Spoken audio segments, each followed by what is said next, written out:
बिस्मिल्लाहिर्रहमानिर्रहीम। अस्सलाम वालेकुम अज़ीज़ तालिबात। उम्मीद है कि आप सब खैरियत से होंगी और अपना काम भी मुकम्मल कर रही होंगी।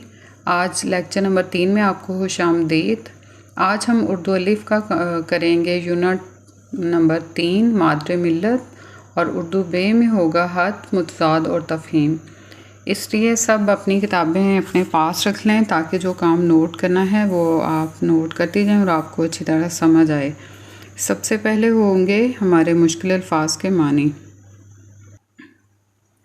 जी, ये फ़रहंग में से अल्फाज मानी लिए गए हैं। पहला लफ्ज़ है आब ज़र, सोने का पानी। आमादा करना, तैयार करना। इम्तियाज़ी नंबर, नुमाया हैसियत, अहलिया, बीवी। पैरोकार, पैरवी करने वाला या इत्तबा करने वाला। तरवीज, अशात करना, जारी करना। तालीम निस्वा, औरतों की तालीम। तंजीम, मजलिस, इदारा या मुनज़्ज़म जमात। खैर बात कहना और रुखसत करना, छोड़ना या तर्क करना। दस्तगीरी, मदद। दूरअंदेश, अक्लमंद या दूर की बात सोचने वाला। शाना बशाना, साथ साथ, कंधे से कंधा मिलाकर चलना। शर्मिंदा ताबीर, जिसकी कोई ताबीर हो या तकमील। किनारा कश होना, किनारा करना, दूर होना या छोड़ना। लोहा मनवाना, शुजात और दलेरी दिखाना। मादरे मिल्लत, कौम की माँ। मुशीर, मशवरा देने वाला। मुआवन, मददगार, एयानत करने वाला। मोतमद, काबिल एतबार। जी, ये हमारा यूनिट नंबर 3 है। इसमें एक तो हमने करनी है रीडिंग और दूसरा इसके साथ होगी इमला। ये जितने भी अल्फाज को अंडरलाइन किया गया है आपने भी अपनी किताब पे इसको अंडरलाइन कर लेना है और इसकी रफ मश्क करनी है ताकि आपको ये तमाम अल्फाज लिखने आ जाएं। तो आप ध्यान से रीडिंग सुने और साथ साथ इनको अंडरलाइन करती जाएं। मोहतरमा फ़ातिमा जना 31 जुलाई 1893 को कराची में पैदा हुई। वह कायद-ए-आज़म मोहम्मद अली जना से करीबन 17 साल छोटी थीं। मोहतरमा फ़ातिमा जना अभी छोटी ही थीं कि उनकी वालदा मोहतरमा का इंतकाल हो गया। 8 वर्ष की उम्र में बाप का साया भी सर से उठ गया, यानी वो भी वफ़ात पा गए। उन दिनों कायद-ए-आज़म मोहम्मद अली जना बम्बई में वकालत कर रहे थे। वालिदैन के इंतकाल के बाद उन्होंने फ़ातिमा जना को बम्बई बुला लिया। मोहतरमा फ़ातिमा जना की तालीम का आगाज़ तो कराची ही में हो चुका था। बम्बई पहुंचकर वो कॉन्वेंट स्कूल में दाखिल हो गईं। 1910 में मोहतरमा फ़ातिमा जना ने मैट्रिक के इम्तिहान में इम्तियाज़ी यानी अच्छे नंबरों से कामयाबी हासिल की। मैट्रिक करने के बाद उन्होंने सीनियर कैम्ब्रिज और फिर 1922 में डेंटल सर्जन का इम्तिहान भी आला नंबरों से पास कर लिया। डेंटल सर्जन बनने के बाद उन्होंने बम्बई में अपना क्लिनिक खोल लिया। इंसानियत की हिदमत और समाजी कामों का जज्बा ज़माना तालब इल्मी ही से उनमें मौजूद था, लिहाजा वो दांतों की जराही यानी इलाज के मैदान में इंसानियत की हिदमत में मसरूफ़ हो गईं। 1929 में जब कायद-ए-आज़म की अहलिया यानी बीवी रती जना का इंतकाल हुआ तो मोहतरमा फ़ातिमा जना ने अपने डॉक्टरी के पेशे को सफ़ा नंबर 10 है खैर बात कह दिया यानी छोड़ दिया और कायद-ए-आज़म के पास आ गईं। मोहतरमा फ़ातिमा जना सियासत के मैदान में कायद-ए-आज़म की मोतमद साथी और मोतमद यानी काबिल एतमाद साथी और तहरीक पाकिस्तान में उनकी मुआवन मुशीर रहीं। मुआवन यानी मददगार, मुशीर मशवरा देने वाली। उन्होंने हर मुश्किल घड़ी में अपने भाई का साथ दिया। कायद-ए-आज़म जब गोलमेज़ कॉन्फ्रेंस में शिरकत के लिए लंदन गए तो मोहतरमा फ़ातिमा जना भी उनके साथ थीं। उन्होंने गोलमेज़ कॉन्फ्रेंस के दौरान कायद-ए-आज़म को नहायत अच्छे सियासी मशवरे दिए। मोहतरमा फ़ातिमा जना आला तालीम याफ्ता, नहायत दूर अंदेश और बहुत जुर्रतमंद खातून थीं। उन्होंने मुस्लिम ख़वातीन को बेदार करने यानी जगाने और उन्हें एक सियासी प्लेटफॉर्म पर मुत्तहिद करने में नहायत अहम किरदार अदा किया। उन्होंने अपनी सारी ज़िंदगी कौमी मफादात के लिए वक्फ कर दी। उन्होंने हर कदम पर कायद-ए-आज़म का साथ दिया। अवामी जलसों में भी वो अपने भाई के शाना बशाना शरीक रहीं यानी साथ रहीं। वो ख़वातीन के कौमी, सियासी और समाजी किरदार के साथ साथ उनके घरेलू किरदार से भी बराह रास्त वाबस्ता थीं। उन्होंने मुस्लिम ख़वातीन की सियासी और फ़िक्री रहनुमाई के साथ साथ ख़वातीन के आम घरेलू मसाइल में भी उनकी रहनुमाई और हौसला अफजाई की। मोहतरमा फ़ातिमा जना ने ख़वातीन को तहरीक पाकिस्तान में रहनुमाई फ़राहम की और उन्हें अमली सियासत के मैदान में लाने के लिए भी बुनियादी किरदार अदा किया। बेगम मोहम्मद अली, बेगम हारून, बेगम सलमा तसद्दुक़ हुसैन, बेगम बशीर अहमद, बेगम शाइस्ता इकरामुल्लाह और राना लियाकत अली खान के साथ मोहतरमा फ़ातिमा जना भी ऑल इंडिया मुस्लिम लीग की ख़वातीन कमेटी की मेंबर थीं। उन्हें ख़वातीन के हलके में बेपनाह मकबूलियत यानी शोहरत और इज़्ज़त हासिल रही।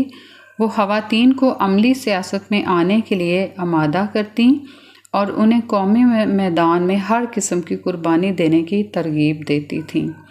कायदे आज़म ने तहरीक पाकिस्तान के दौरान में ख़वातीन के हवाले से तमाम अमूर यानी मामलात की निगरानी का फरीज़ा यानी काम मोहतरमा फ़ातिमा जना को सौंप रखा था।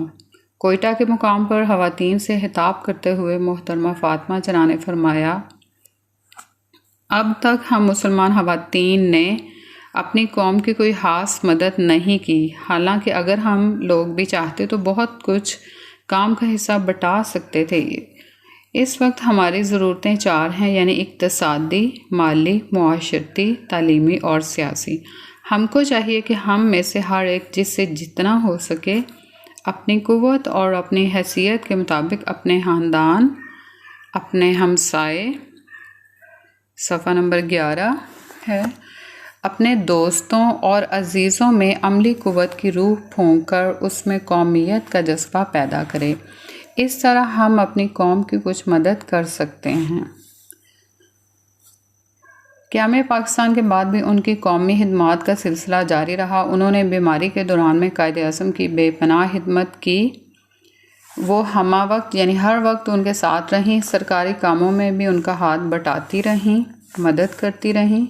तालीम निस्वा यानी औरतों की तालीम के लिए भी मोहतरमा फ़ातिमा जना की खिदमत से इनकार मुमकिन नहीं। उन्होंने अफ़वा के प्लेटफॉर्म से तालीमी खिदमत का एक सिलसिला जारी किया। वो अफ़वा की सरपरस्त रहीं और हर सतह पर उन्होंने अपनी बेमिसाल और कायदाना सलाहियतों का लोहा मनवाया, यानी अपने आप को मनवाया। अफ़वा के अलावा और कई तंजीमों की भी सरपरस्त थीं।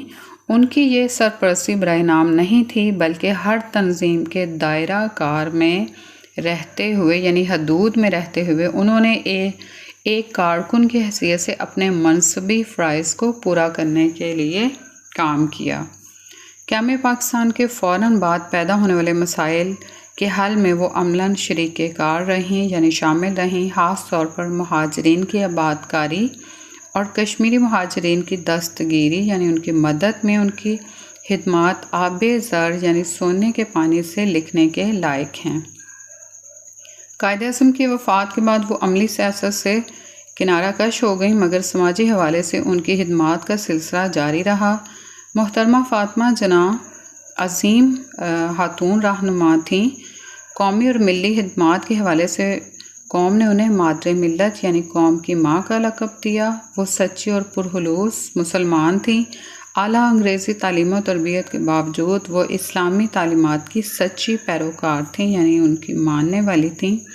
आलमी इस्लाम का इत्तेहाद और पाकिस्तान में इस्लामी निज़ाम फ़िक्र की तरवीज यानी फैलाव उनका ख्वाब था। वो अपनी ज़िंदगी के आखिरी लम्हात तक इस ख्वाब को ताबीर करने के लिए यानी पूरा करने के लिए कोशिश करती रहीं। एक मौके पर तकरीर करते हुए उन्होंने फरमाया, ये उनके अल्फाज हैं, अगर हम वाकई ये चाहते हैं कि पाकिस्तान को सही इस्लामी मुमलिकत बनाया जाए तो इसके लिए कुछ इस्लामी तालीमात का इजरा बहुत ज़रूरी है, यानी शुरू करना बहुत ज़रूरी है। ये ज़रूरत उसी सूरत में पूरी हो सकती है कि हम अपने तमाम तालीमी इदारों में कुरान हकीम की तालीम को बाकायदा दरसी निसाब में सफ़ा नंबर 12 शामिल कर लें ताकि बच्चे इस किताब इल्म हिकमत के मानी तालिब से आगाही हासिल कर सकें और कुरानी तालीमात पर अमल पैरा हो सकें। मेरी दिली तमन्ना है कि तमाम स्कूलों में कुरान हकीम की तदरीस का फ़ौरन बंदोबस्त हो जाए। मोहतरमा फ़ातिमा जना ने 9 जुलाई 1967 को वफ़ात पाई। उन्हें कायदे आज़म मोहम्मद अली जना के मज़ार के अहाते में सुपुर्द खाक यानी दफन किया गया। जी, ये हमारी रीडिंग मुकम्मल हो गई है। आप ख़ुद भी रीडिंग करेंगे और जितने भी अल्फाज अंडरलाइन किए हैं उन्हें आप अंडरलाइन कर लें और उनकी मश्क भी कर लें, रफ़ मश्क करें, क्योंकि इन अल्फाज के अलावा कोई और अल्फाज भी आपको इमला के लिए दिए जा सकते हैं, इसलिए आपने अच्छी तरह से इसकी प्रैक्टिस कर लेनी है। जी तालिबात, अब हम करेंगे मश्की सवालात और ये वाले जो सवालात हैं ये आपने अपनी किताब पे मुकम्मल कर लेने हैं। और सबसे पहले हम करेंगे MCQs। ये आपका सवाल नंबर 4 है, MCQs का है। दुरुस्त जवाब की निशानदही टिक से करें, चाहे टिक लगा लें चाहे सर्कल कर लें। पहला MCQs है, मोहतरमा फ़ातिमा जना ने तालीम का आगाज़ कहाँ से किया? इसका जवाब है कराची से। दूसरा, कायद-ए-आज़म की अहलिया रती जना का इंतकाल कब हुआ? दुरुस्त जवाब 1929 में और सफ़ा नंबर 13 पर है। तीसरा MCQs है, मोहतरमा फ़ातिमा जना ने अपने भाई का साथ किस में दिया? इसका जवाब है सियासत में। और चौथा MCQs है, मोहतरमा फ़ातिमा जना ऑल इंडिया मुस्लिम लीग की ख़वातीन कमेटी की जवाब है मेंबर थी। और पांचवा है, मोहतरमा फ़ातिमा जना कायद-ए-आज़म से कितनी छोटी थी? इसका जवाब है 17 बरस। और आखिरी MCQs है, डेंटल सर्जन बनने के बाद फ़ातिमा जना ने क्लिनिक कहाँ खोला? और इसका दुरुस्त जवाब है बम्बई में। आप ये जल्दी से अपनी किताबों पर इसको मुकम्मल कर लें। और MCQs के बाद है हाली जगह पूर है। हाली जगह पूर के अभी आप सुन लें अल्फाज। सवाल नंबर 9 है, सफ़ा नंबर 13 पे। ये मतन को मद्देनज़र रखते हुए मुनासिब लफ्ज़ की मदद से हाली जगह पूर करें। 8 बरस की उम्र में डैश, यहाँ आएगा बाप का साया भी सर से उठ गया। बे, इंसानियत की खिदमत का जज्बा ज़मानाए तालब इल्मी ही से उनमें मौजूद था, यहाँ तालब इल्मी आएगा। तीसरी हाली जगह, मुहाजिरीन के लिए उनकी खिदमत आबे ज़र से लिखने के लायक हैं। और चौथी हाली जगह है, कौम ने उन्हें मादरे मिलत का लक़ब दिया। और सफ़ा नंबर 14 पर हैं, कायद-ए-आज़म की वफ़ात के बाद वो अमली सियासत से किनारा कश हो गई। इसमें एक अमली सियासत। और आखिरी हाली जगह है, उन्होंने बीमारी की हालत के दौरान में कायद-ए-आज़म की बेपनाह खिदमत की। आखिरी में आएगा बीमारी। तो ये आप इसी तरह अपनी किताब पर ये तमाम अल्फाज जो मैंने बताए हैं ये मुकम्मल कर लें। और उसके बाद सवाल नंबर 10 और 11 नहीं करना। सवाल नंबर 12 है, गलत और दुरुस्त की निशानदही करनी है। जुमले हैं, आप टिक क्रॉस भी लगा सकती हैं या दुरुस्त और गलत भी लिख सकती हैं। तो पहला है, डेंटल सर्जन बनकर उन्होंने कराची में क्लिनिक खोल लिया। गलत। दूसरा, उन्होंने हर मुश्किल घड़ी में अपने भाई का साथ दिया। दुरुस्त। वो ख़वातीन को अमली सियासत में आने से मना करती थीं। गलत। उन्होंने अफवाह के प्लेटफॉर्म से तालीमी खिदमात अंजाम दी। दुरुस्त। मोहतरमा फ़ातिमा जना ने 1957 में वफ़ात पाई। गलत।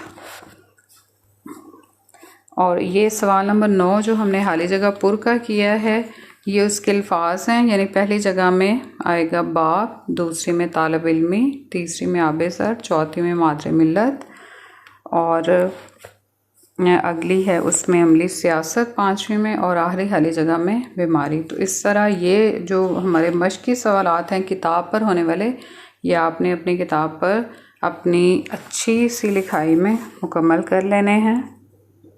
सवाल नंबर 3 है हमारा, दर्द से का मफ़हूम वाज़े करें। पहला इसमें है लफ्ज़ खैर बात कहना छोड़ देना, दूर अंदेश, दूर की सोचने वाला, शाना बशाना, साथ साथ, शर्मिंदा ताबीर, जिसकी कोई ताबीर हो, किनारा कश होना, दूर होना। ये इन अल्फाज मुहावरात के आपको मानी बता दिए गए हैं, और अगर इनका जुमला भी आता है बनाने के लिए तो आप यूनिट में से मदद ले सकती हैं और इसके बामानी जुमले भी खुद आप बना सकती हैं। और सवाल नंबर 3 के बाद हमारा सवाल नंबर 7 है जुमले, और ये जुमले आपने नोटबुक पर करने हैं। पहला लफ्ज़ है मकबूलियत। जुमला है, मोहतरमा फ़ातिमा जना को ख़वातीन में बेपनाह मकबूलियत और इज़्ज़त हासिल थी। अगला लफ्ज़ तंज़ीम। मोहतरमा फ़ातिमा जना ने अफ़वाह नामी तंज़ीम का आगाज़ किया। तीसरा लफ्ज़ पैरोकार। हम नबी करीम सल्लल्लाहु अलैहि वसल्लम के पैरोकार हैं। चौथा लफ्ज़ है जज्बा। तरक्की करने के लिए मेहनत करने का जज्बा होना बहुत ज़रूरी है। बेमिसाल। कायद-ए-आज़म एक बेमिसाल लीडर थे। तो ये हमारे जुमले मुकम्मल हो जाते हैं, और आपने सवाल नंबर 6 और सवाल नंबर जो है 8, 6 है मुतरादिफ और सवाल नंबर 8 है मुतज़ाद, इसको नहीं करना, ये क्रॉस हैं। और इसके अलावा हम करेंगे इराब का सवाल है, ये आप अच्छी तरह इसको कर लें, कोई ज़बर ज़ेर की इसमें गलती ना हो ताकि आपको पूरे नंबर मिल सकें, क्योंकि अगर एक भी ज़बर ज़ेर इराब में से कोई भी गलती हो जाती है तो आपका वो लफ्ज़ क्रॉस हो जाता है। पहला लफ्ज़ मोतमद, दूसरा मुआविन, तीसरा किरदार, कौमियत, और आखिरी है तदरीस।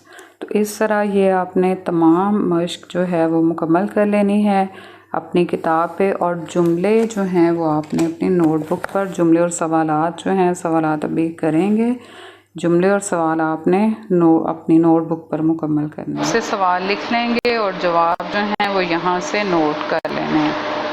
पहला सवाल, मोहतरमा फ़ातिमा जना कब और कहाँ पैदा हुई? इसका जवाब है मोहतरमा फ़ातिमा जना 31 जुलाई 1893 को कराची में पैदा हुई। सवाल नंबर 2, मोहतरमा फ़ातिमा जना किस मकसद के तहत कायद-ए-आज़म के साथ लंदन गई थी? इसका जवाब है मोहतरमा फ़ातिमा जना गोलमेज़ कॉन्फ्रेंस में शिरकत की गर्ज से कायद-ए-आज़म के साथ लंदन गई थीं। और सवाल नंबर 3, मोहतरमा फ़ातिमा जना ने अपनी सारी ज़िंदगी किस बात के लिए वक्फ कर दी? इसका जवाब है मोहतरमा फ़ातिमा जना ने अपनी सारी ज़िंदगी कौमी मफादात के लिए वक्फ कर दी। और सवाल नंबर 4, मोहतरमा फ़ातिमा जना ने किस प्लेटफॉर्म से तालीमी खिदमात का सिलसिला जारी किया? इसका जवाब है मोहतरमा फ़ातिमा जना ने अफ़वाह के प्लेटफॉर्म से तालीमी खिदमात का एक सिलसिला जारी किया। और सवाल नंबर 5 है, मोहतरमा फ़ातिमा जना की कौन सी खिदमात आबे ज़र से लिखने के लायक हैं? आबे ज़र यानी सोने के पानी से। इसका जवाब है कि मुहाजिरीन की आबादकारी और कश्मीरी मुहाजिरीन की दस्तगीरी में उनकी खिदमात आबे ज़र से लिखने के लायक हैं। और आखिरी सवाल है, मोहतरमा फ़ातिमा जना को कहाँ दफन किया गया? इसका जवाब है मोहतरमा फ़ातिमा जना को मज़ार कायद के अहाते में दफन किया गया। ये सारे सवाल आप नोट कर लेंगे नोटबुक पे, और इनको याद भी कर लेना है। अब है हमारा उर्दू बे का काम है, हाथ है, हाथ नंबर 3। पहले 2 हाथ आप कंदीले अदब से कर चुके हैं, ये तीसरा हाथ है, ये आपकी कंदीले अदब में नहीं था, इसलिए आपने इस हाथ को भी हाथ के हाके के मुताबिक, जो आपको मैंने पहले लेक्चर में बताया था उसी के मुताबिक उसको लिख लेना है। और ये है वालदा के नाम बीमार कुर्सी का हाथ है, तो इसका सबसे पहले जो है आप लिखेंगे इम्तिहानी मरकज़, उसके बाद तारीख आ जाएगा 8 जून 2020, साथ में हमज़ा, और तीसरी लाइन पर प्यारी अम्मी जान, साथ में निदाइया, और उससे अगला है अगली लाइन में अस्सलाम वालेकुम, इसके साथ भी निदाइया लगेगा, और फिर आप हद का आगाज़ करेंगे। कल भाईजान का हाथ मिला जिसमें आपकी सेहत की खराबी का जानकर बहुत परेशानी हुई। या पूरी पहली जो लाइन है पूरी लिखेंगे, ठीक है? इस तरह आपने छोड़ना नहीं जिस तरह आपको नज़र आ रहा है। बहुत परेशानी हुई कि आप पिछले 1 हफ्ते से बीमार हैं। अम्मी जान, अगर आपको एक डॉक्टर की दवा से आराम नहीं आ रहा तो किसी दूसरे डॉक्टर को दिखाएं। दवा वक्त पर लें, खाने पीने का ख्याल रखें और अल्लाह आपको जल्द सेहत अता करे और आपका साया हमारे सरों पर हमेशा कायम रखे, आमीन। मैं यहाँ ठीक हूँ और दिल लगाकर पढ़ाई कर रही हूँ, आप बिल्कुल फ़िक्र मत कीजिए। और ख़त का इख्तितामिया है, घर में सबको सलाम, बस सलाम आपकी बेटी अलिफ पे जीम। यहाँ अलिफ पे जीम ही लिखेंगे, अपना नाम या रोल नंबर वगैरह नहीं लिखना। तो ये पूरा ख़त अपने नोट भी कर लेना है और इसको अच्छी तरह से हम कंदील अदब से करेंगे अल्फाज मुतज़ाद। और मुतज़ाद अल्फाज ऐसे अल्फाज होते हैं जो मानी के लिहाज से एक दूसरे के उलट हों। और ये है आपके कंदील अदब पर सफ़ा नंबर 92 है। आप भी खोलें और इसको सुन लें और फिर आपने इन्हें याद करना है। जैसे पहला लफ्ज़ है आबादी, वीराना, आगाज़, अंजाम, आसमान ज़मीन, आज़ाद ग़ुलाम, आग पानी, आराम तकलीफ़, आसान मुश्किल, आखिर अव्वल आगे पीछे, जज़ा सज़ा, अमीर गरीब, इस्लाम कुफ़र, अच्छा बुरा उजला मैला, अपना पराया या गैर, अमन जंग, अंधेरा उजाला, ऊपर नीचे, इत्तफ़ाक़ इख्तलाफ, असबात नफ़ी, अमर नहीं, उम्मीद नाउम्मीद, अज़ल अबद, उल्फत नफ़रत, बहिश्त दोज़ख, बेगाना यगाना, भलाई बुराई, बर बहर बुरी, बर्री बहरी, बातन साहिर, बदी नेकी, पीर मुरीद, पूरब। ये पे है मगर आपने 2 नुक्ते काट दें इसके, बे आएगा। पूरब पश्चिम, पसंद नापसंद, पुर हाली पुख्ता हाम, ताईद तरदीद, तेज़ी सुस्ती, तरक्की तनज़ली, तारीकी रोशनी, सवाब गुनाह, जज़ा सज़ा, जवान बूढ़ा, जदीद कदीम, जाली असली, जवाब सवाल, झूठ सच, जंग सुलह। और सफ़ा नंबर 93 है। जोड़ तोड़, जिस्म रूह, चुस्त सुस्त, हलाल हराम, हाजिर गायब, हयात मौत, हाकिम महकूम, हकीकत मजाज, हकीकी मजाजी, हालिक महलूक, खुशी गमी, हारिज दाहिल, खैर शर, हादम महदूम, खूबसूरत बदसूरत, खूबसूरती बदसूरती, खुशनुमा बदनुमा, खुशनसीब बदनसीब, हाली पुर, हास आम, खवास अवाम, खूबी हामी, दिन रात, दानाई नादानी, दानिश अक्ल, दोस्त दुश्मन, दोस्ती दुश्मनी, दुरुस्त गलत, दरामद बरामद, दूर नज़दीक। यहाँ तक हम इस लेक्चर में करेंगे और बाकी जो हैं वो हम अगले लेक्चर में करेंगे। आपने अच्छी तरह से इनको याद कर लेना है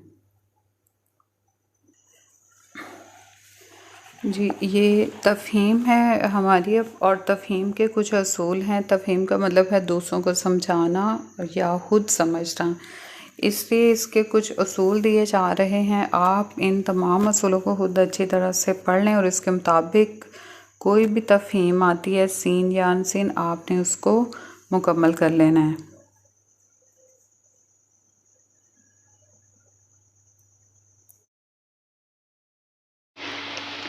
जी, तफ़हीम जो है ये तफ़हीम नंबर 2 है और सफ़ा नंबर है 57।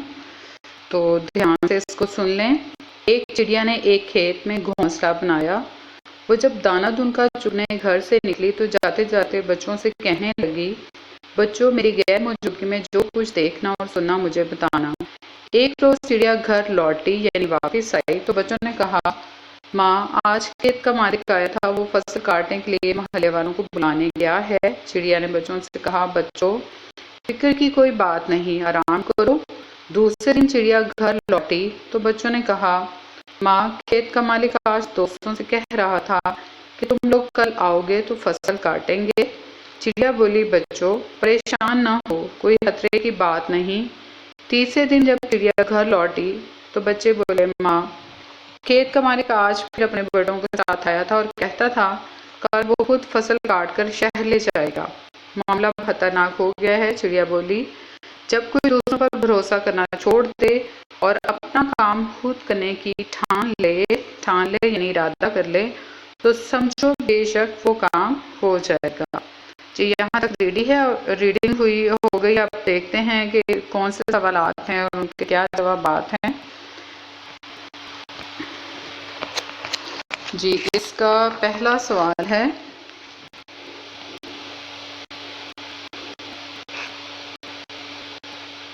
चिड़िया ने घोंसले से बाहर जाते वक्त बच्चों को क्या कहा? जवाब है, चिड़िया ने घोंसले से बाहर जाते वक्त बच्चों से कहा, बच्चों, मेरी गैर मौजूदगी में जो कुछ देखना और सुनना मुझे बताना। ये पहले सवाल का जवाब है। दूसरा है, पहले दिन चिड़िया घर लौटी तो बच्चों ने उसे क्या बताया? जवाब, बच्चों ने चिड़िया को बताया, माँ, आज खेत का मालिक आया था और वो फसल काटने के लिए मोहल्ले वालों को बुलाने गया है। सवाल नंबर 3, दूसरे दिन खेत का मालिक दोस्तों से क्या कहता था?